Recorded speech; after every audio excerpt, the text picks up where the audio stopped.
Suho Kim, now Lloyd Frontera, continues his adventure right after his big revelation. The system has activated his relationship points, RP, a new concept for him. Curious, he notices a status window hovering over Javier, showing him with an approval rating of -30, a disastrously low number. Determined to improve the situation, Lloyd tries a direct approach and gives Javier a forced compliment. "I think you're very handsome." The result? A complete failure. Javier's approval rating drops to -31. Lloyd understands that trying to win favor through flattery won't work, and that he needs to approach things with more subtlety. Returning to the pub, Lloyd, with a businesslike air, presents the owner with a contract. The proposal is simple. Lloyd will build an annex with underfloor heating, and the construction costs will be deducted from the debt he owes for the damage caused. The innkeeper, however, is extremely suspicious. Lloyd's reputation is so bad that the owner builds an emotional stone wall around him, refusing to trust him. Desperate not to miss his first and only chance, Lloyd resorts to an unorthodox tactic. He uses his image as a hooligan to his advantage. With a threatening expression, he intimidates the owner, suggesting that they should trust each other because they will see each other often from now on. The intimidation tactic works. Trembling with fear, the innkeeper signs the contract. Even though the system labels him as absolute trash for this method, Lloyd is ecstatic. He's got his first order.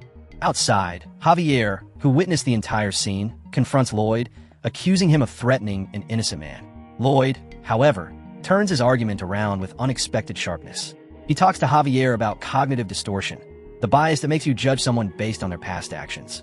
Javier, a man of logic, retorts that his judgment is based on experience and statistics. But Lloyd has a ready retort. And aren't experience and statistics also from the past? Leaving Javier speechless, Lloyd solemnly promises, "I'll make them smile." The bartender and his mother, "I'll definitely make them smile." But in his mind, he adds with a greedy grin, "Because their smiles will be the foundation of my business." And so the construction begins. Lloyd, shovel in hand, gets to work. He digs up the ground, brings in wood from the Baron's warehouse, and erects the structure of a small outbuilding, using river clay to fill the walls.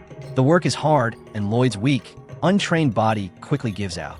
After finishing the basic structure, he collapses from exhaustion. For him, it has been a grueling week of work, although to Javier, who watched from a distance, it seemed like it all happened quickly. The knight is amazed and confused. Where did the hooligan Lloyd Frontera learn to build? The next task is to chop wood for the fire. Again, Lloyd's frail body is not up to the task. After a few excruciating attempts, he is on the verge of collapse, but Javier intervenes, catching the axe before it slips out of his hands. Lloyd, taking advantage of the opportunity, asks for his help, specifying the exact dimensions he needs for the pieces of wood. In one fluid motion, Javier, the future master swordsman, cuts through the logs with astonishing precision, producing perfect planks. Lloyd is impressed. Who needs modern equipment when you have a master swordsman? Without wasting any time, he immediately recruits Javier for more work, much to the knight's exasperation, who regrets his decision to help him. But Lloyd skillfully manipulates him, piqued his curiosity. "You want to see how my scam ends, don't you? Then we have to finish it quickly." And how do we do that? By working together. With Javier's unexpected help, the construction is completed. A small but sturdy annex now stands next to the tavern, with a strange logo above the door, a stylized Korean script, which Lloyd calls his brand logo. Then comes the moment of truth. The fire is lit outside, and the heat is channeled under the stone floor of the new room. The innkeeper and his mother enter and are shocked. The floor is warm. The elderly woman lies down, feeling the warmth soothe her stiff bones. It is a divine sensation, almost magical to them. This is the power of the Ondal floor. Lloyd thinks proudly, seeing the pure joy on his mother's face. The innkeeper thanks Lloyd with tears in his eyes. Javier watches the scene, completely stunned. Lloyd kept his promise. He brought smiles to those people's faces. Not only has he changed his behavior, but he now uses his work to help others. It was unthinkable that Lloyd Frontera, the hooligan, would do such a thing, and yet it happened.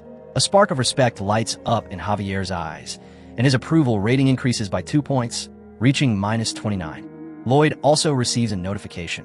He has earned 36 RP for improving his relationship with a key character. Success. Although he lost money on the materials, he has gained something much more valuable, a functional model house. A few days later, his plan pays off. A long line of villagers has formed in front of the annex, all eager to experience the wonder of underfloor heating. Lloyd, now an enthusiastic salesman, is ready to take orders, offering 2 packages, style, an annex in the yard, and style be a remodel of the existing house.